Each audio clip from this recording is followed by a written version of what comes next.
Hollywood now, Hollywood, Hollywood, no looking down, Hollywood now. Hello, King Simon Entertainment.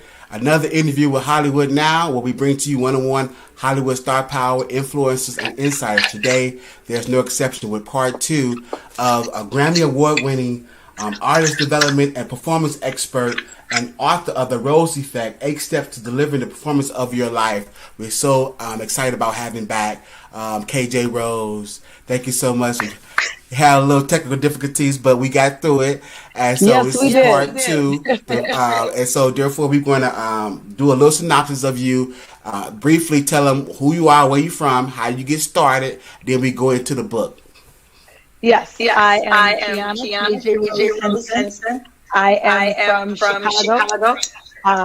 South Side as well as North.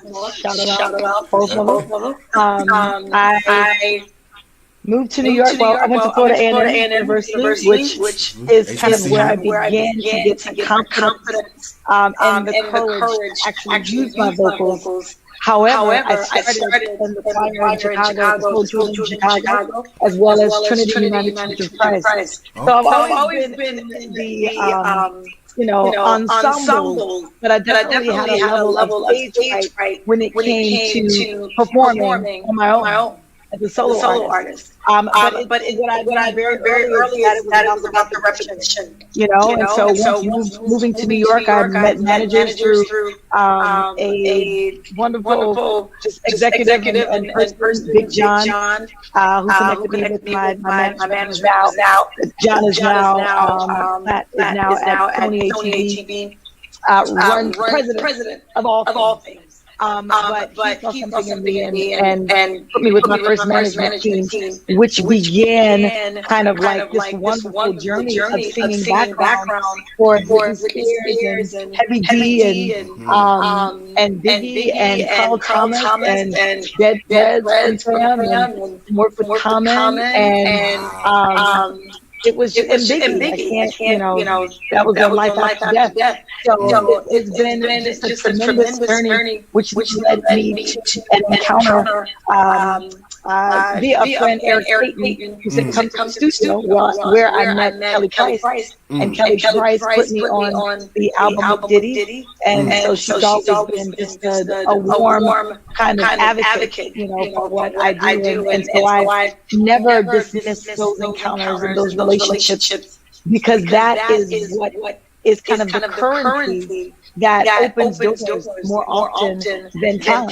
Talent will sustain you once you get there, but it is, people find you genuine. Are you just asking and never giving? And so it's like asking how you can add value.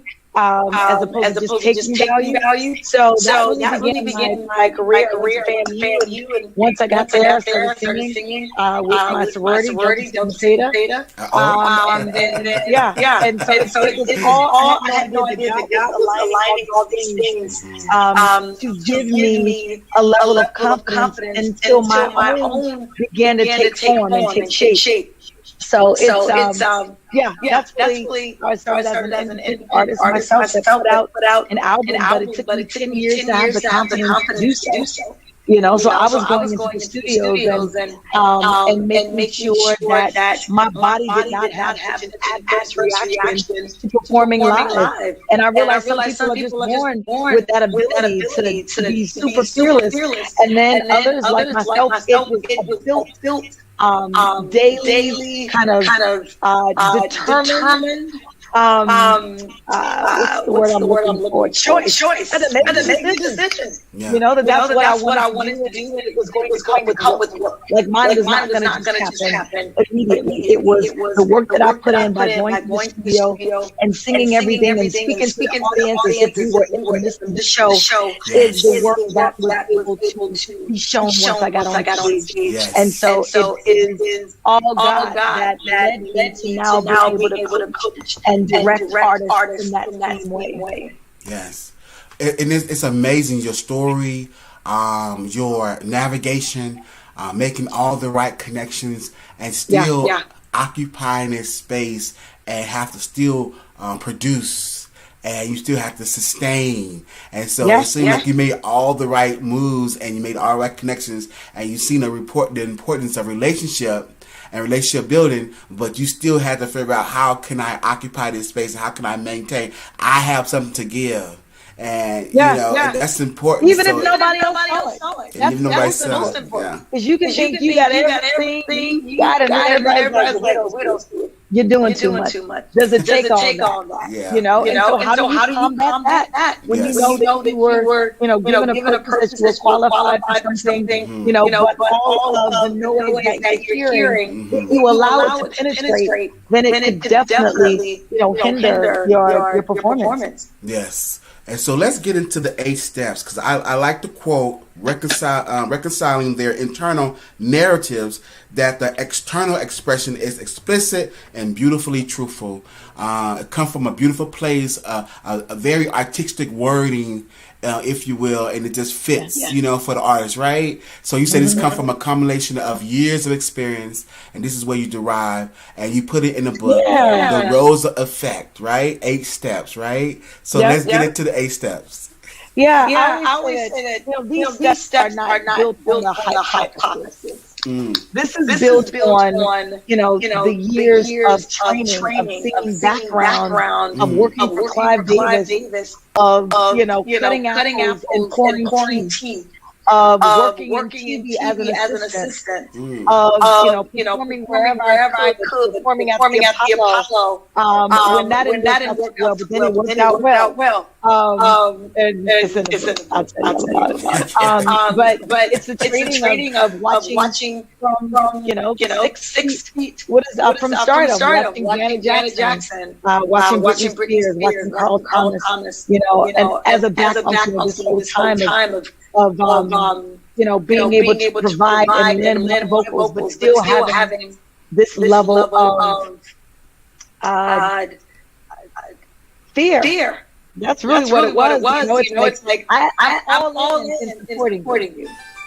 But when it came to standing out myself, there was just a level of trepidation that I could not rid myself of, Yes. So walking every night, it's corrupting. I don't care, what you believe you have. If you are not doing that every day so that it becomes second nature, then it will be tough when the moments count for you to rise into them. Yes. You know what I mean? Yes. Rise up into them. Amazing. And so that was the question. Let's talk about it. Yes. So I have created kind of a list of things that I believe have become seeds of victory from what I've encountered, from what I've observed, from what I've assessed, from how I've directed and how I've coached. Okay. Because what you said in terms of the internal narrative and external expression, that is merely about what you think of yourself. By the time we see it, we're either witnessing a healed you or an unhealed you. We're either witnessing areas of your being, of your presence that you have embraced, or we're witnessing areas that you still feel insecure about. So it is a lot of people step out and you see their process in real time, and then people step out and they completed their process. But it's always something. Do you ever really complete totally the process, or do you just understand and you embrace and you make the necessary pivots and adjustments to always show up in the most optimal way? Yes. So, number one, don't outsource your win. That means stop allowing everybody else to make the decision on if you're great or not, or what your victory is. We ask everybody else to validate us, but we forget that we were already qualified by this thing. Don't wait to access the energy in the room. You've got to bring your own. You've got to trust that people will elevate and rise into what you bring, and if they don't, they're not for you, or they'll get it later. But that's not your concern. Because if you take 10 minutes wondering what everybody is thinking of you, you have already the audience. You have lost the room. Show up and be present, because no one can show up for you, and no one can show up like you. It's not one of those things that you can rely on the team member, always to kind of, unless you're in a group. But when you show up, people are looking at you. We are seeing the work that you've done. And so why not be the best at it and not worry about what you haven't yet attained? Tomorrow be that time to do that for this moment. How do you show up as present as possible? Knowing that you are, there's one of you. That's it. So it is give yourself a chance to win, and that is the showing up and the presence when you do so. Identify and abide in your force. We all have a force. My energy. I recognized it. I felt like I was. I wouldn't say teased about it, but it definitely wasn't always embraced. And I thank God that I had more encounters of being embraced than not, right? Because then that helped me kind of formulate this idea that this is sustaining, like this is who I am. And then I got to the point where I'm like, well, until you figure out that you have a force, until you figure out that you are a force, then you will never understand mine. You'll never understand anybody else's. No matter what makes it count. Your point of view, your delivery, your space, your gift. If you don't make it count, who will? And it goes back, it's all times into showing up. Enter every room knowing that you are the solution and you are the yes.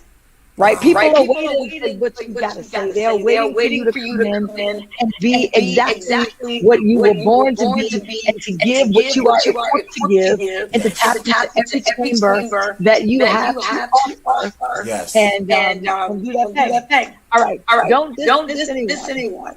Stay humble and stay open. For all the jobs that I had, I wanted to yell, I'm picking this. You know who I am?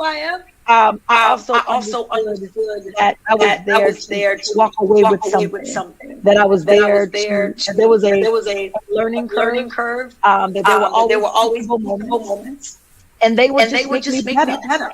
And for every tea that I poured for Mr. Davis, Clive Davis, I made sure that I asked him a question. So it did it in a very respectful way, but I wanted to make sure that this was a win-win, that this was equitable, in my mind, at least.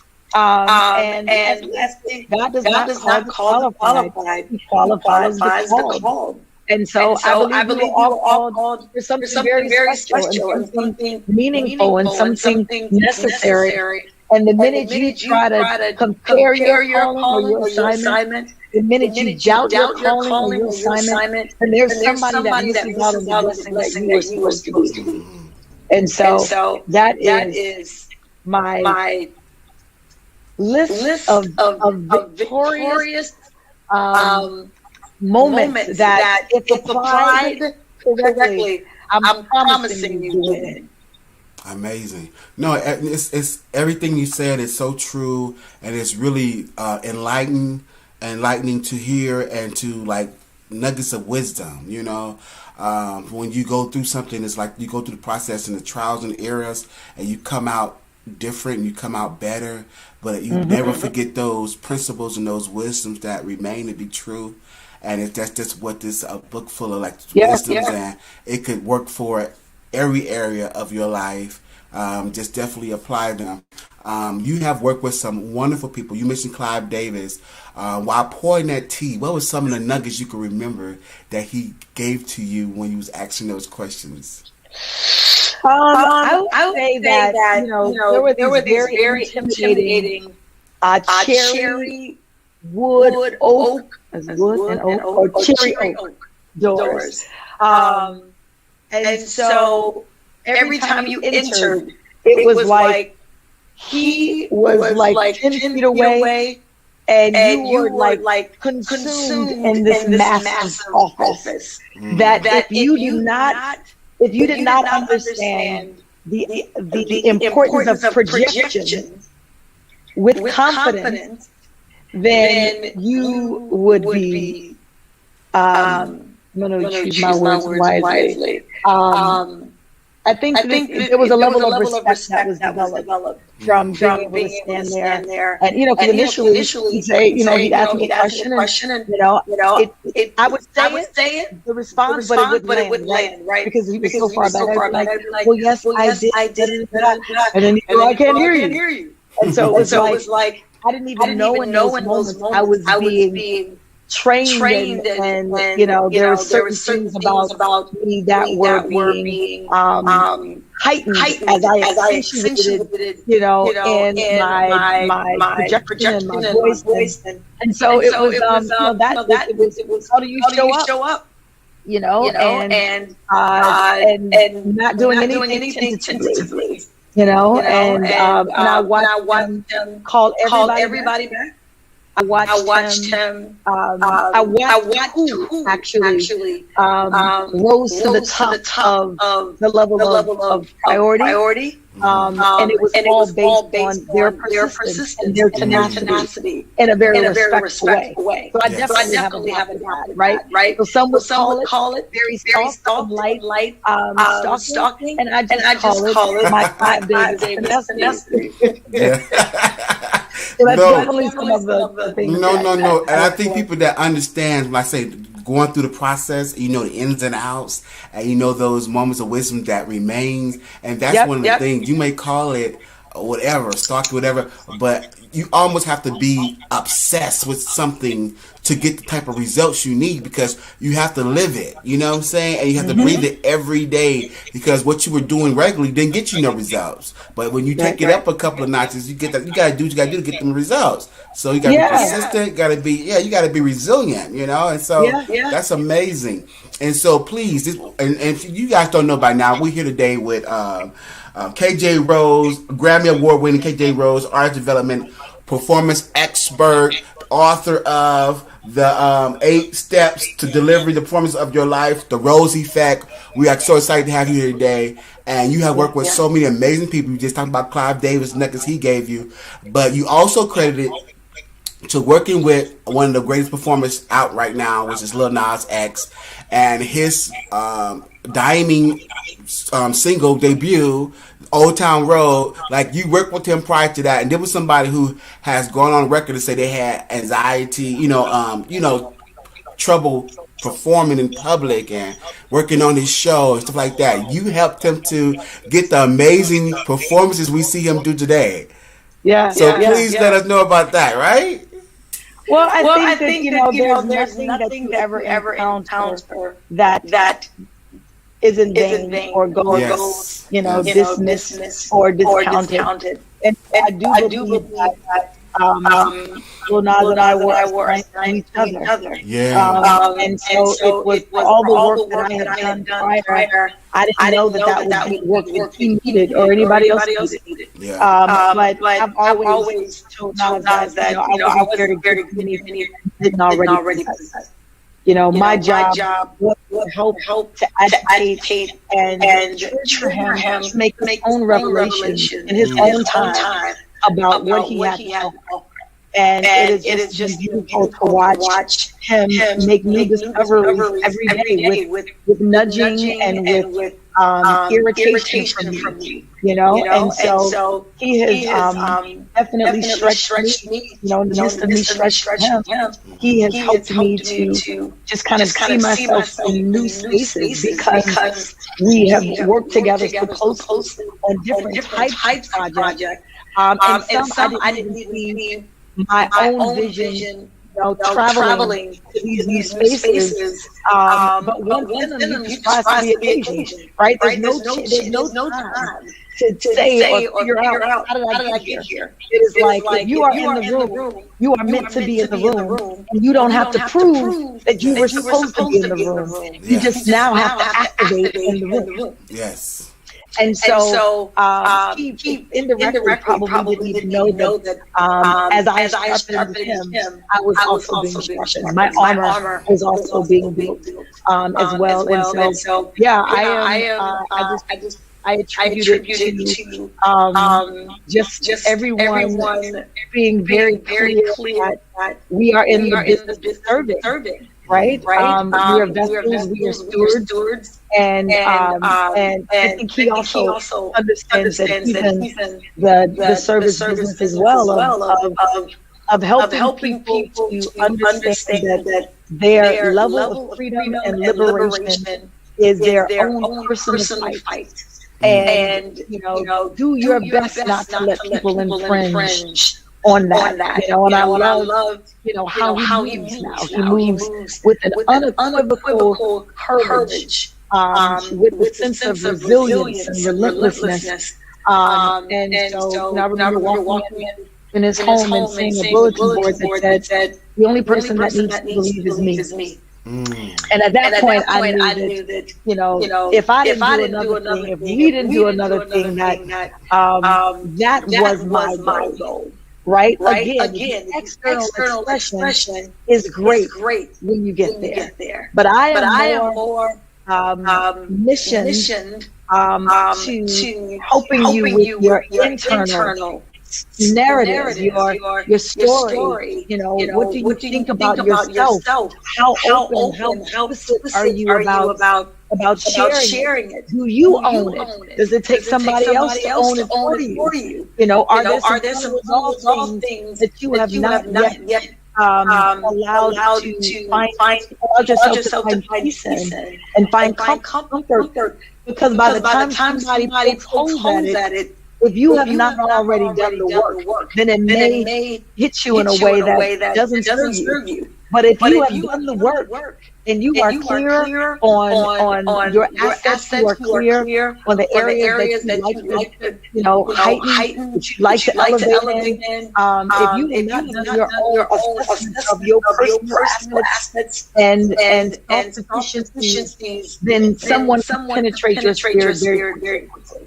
And so I am glad that he is no longer that someone, that he has built his armor, that he is changing the lives of others. He might definitely piss some people off, but he'll save more lives than those he'll piss off. And that's what's important to me. Like I've seen the response that people have had to him. And it hits you in a way that doesn't necessarily feel good. Maybe you're not the audience, or maybe you're not the person he's talking to, and so I have it's been a privilege to watch and to be a part of the team. Yeah, and for those who feel as if he could be misunderstood or just an artist, all what that encompasses, what is one thing you could probably share with us that you have to be around him to know, that you wouldn't mind sharing, that we might not know about him, to give us a little more insight of who he is as a person, as an artist? If you could share one thing. He's generous. So I wrote a book. We talked about that. It's called The Road Effect. 8 Steps to the Living Woman Life. Second plug. And we were in rehearsal.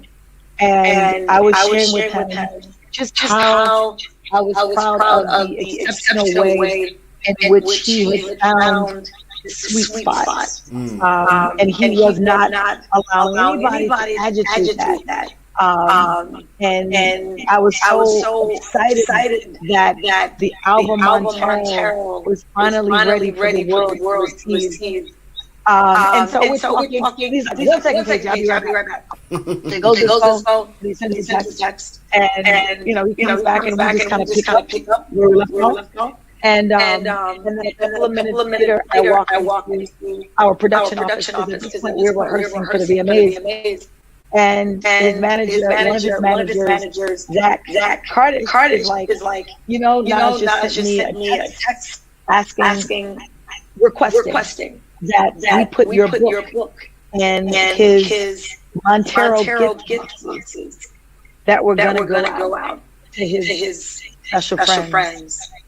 And that, if nothing else, shows me, it should show everyone like his heart.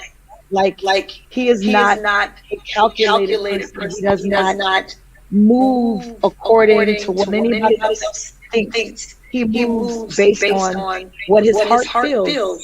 And that's what I love most about him. That not only have I been able to partake and be a benefactor of his heart, that now he can completely, share all of who he is. So to be a part of that has been, a real honor. So they put him in this box. I'm saying Imagine everyone is getting this box. Oh wow, that's beautiful. And guess who's book was in the box? Your book.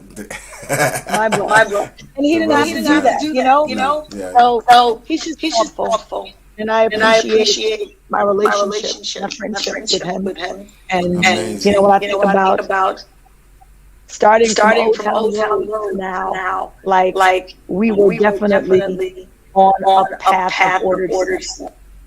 Yeah. What would you say to that artist? Because somebody on the outside looking in, I could see someone's discovering you and realizing, because your accolades of how they can really utilize someone with your expertise, an artist, right?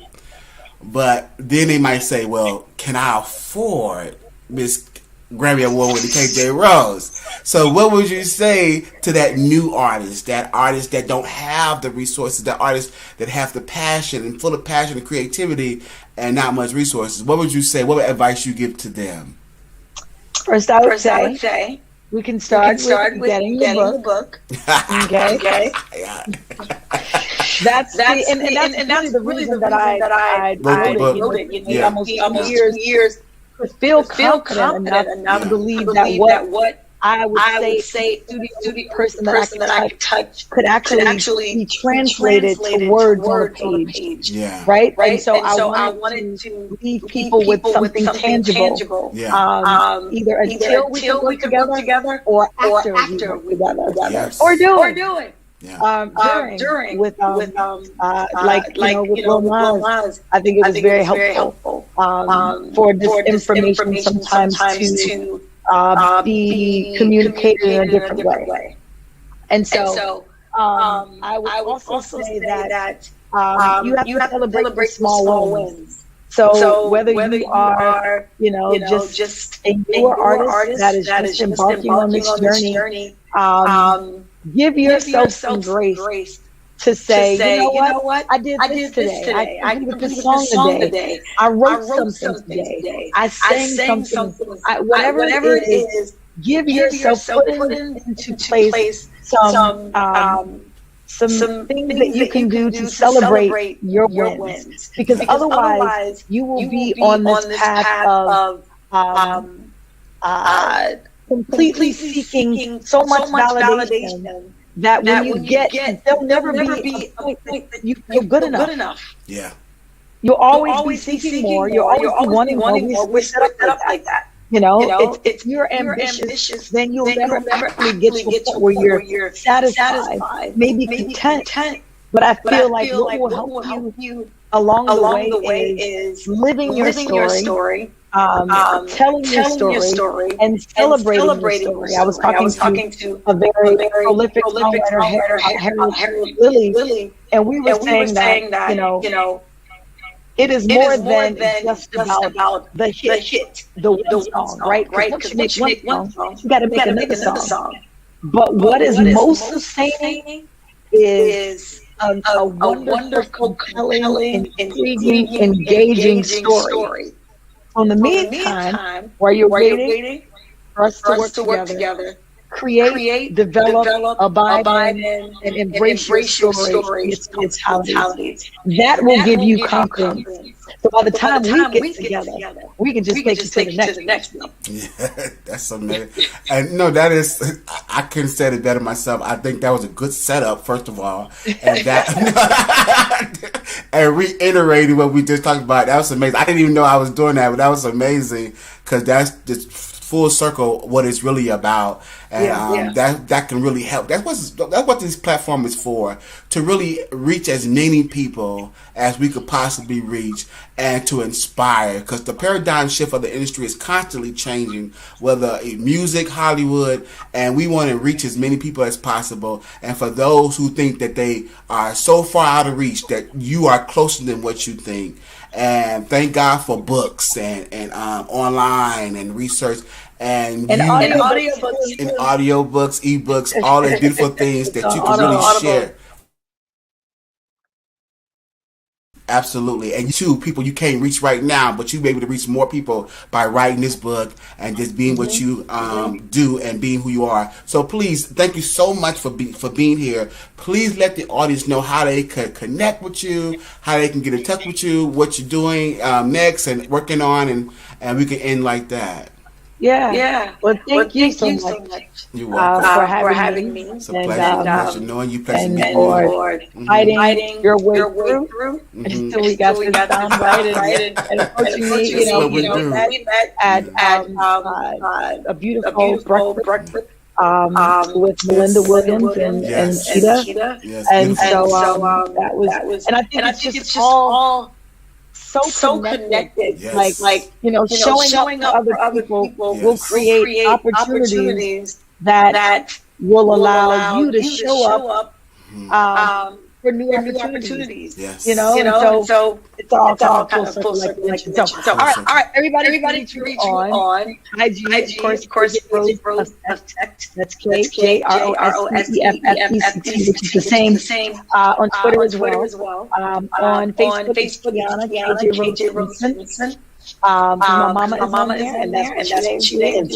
So we have to go with the government. And where else? My website, roseeffect.com. And as I mentioned, this book is available on Amazon, Barnes and Nobles. It's also available on Audible. We did the audio book as well. So I appreciate you guys listening. I hope that you walked away with something that made you feel better than how you came in. And I hope that you continue to explore what your force is, knowing that it could change every day. But what's most important is understanding your why. And I hope that you come to that declaration, having read the book, and having heard something today that may have inspired you to a new perspective. And if you didn't, then we'll have to do a part 3. Okay. No, you're a friend to the show. Come on anytime. I always tell my guests, you're welcome. Come on anytime. We are a growing platform. We're occupying a lot of space and soon be streaming really soon. And so we just growing. So we welcome all people. I take nothing for granted and for lightly. So I really thank you for doing this platform for me. And knowing you from Chicago, like I'm like, that's even the added. That's a good. That's even a plus. So absolutely. This world is getting smaller and smaller. I thank you so much once again. You are amazing. Keep doing what you're doing. It's definitely needed, and I'm telling you, as they continue to change, someone with your expertise can really help a lot of people. And so definitely gotta have you back on, kind of do a panel for us. We have a Cultural Scribe, which is our artist platform. We love to have you do a panel, come back on for that, and friend to the show, come back whenever. Stay put. We gonna end this, and then stay put. We come back to you. I come back to you. Okay. All right. Thank you guys so much for tuning in for another interview with Hollywood Now on King Solomon Entertainment. We are so excited to have amazing guests, Grammy award-winning artist. She's an award-winning artist, development and performance expert. Make sure you get her book, The Rose Effect, 8 Steps to Delivering the Performance of Your Life. All artists get this book. You just heard her. She worked with some of the great talent. You will definitely learn a lot from this book. We're so excited to have her. Until next time, you guys, please share, hit the notification button, subscribe. YouTube, we are on Facebook as well as Twitter and on Instagram, King Solomon Entertainment. Please, guys, subscribe and share. Until next time, we really appreciate you guys. And just keep doing what you're doing. And until next time, bye-bye. Yeah.